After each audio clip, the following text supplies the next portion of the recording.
શ્રી સ્વામિનારાયણ ભગવાનની જય.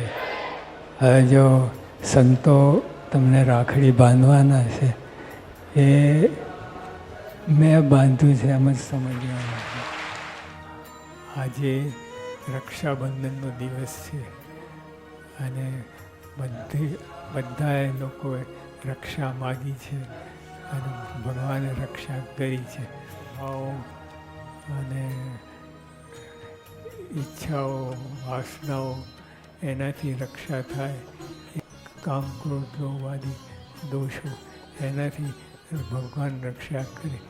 હરિકૃષ્ણ મહારાજને પ્રાર્થના કરીને વિનંતી કહીને આપણા તરફથી કંઈ આપણી ભાવના હોય તો ભગવાન પણ આપણી ભાવના સહિત આપણે પ્રાર્થના કરીએ તે સ્વીકારે છે અને રાજી થાય છે.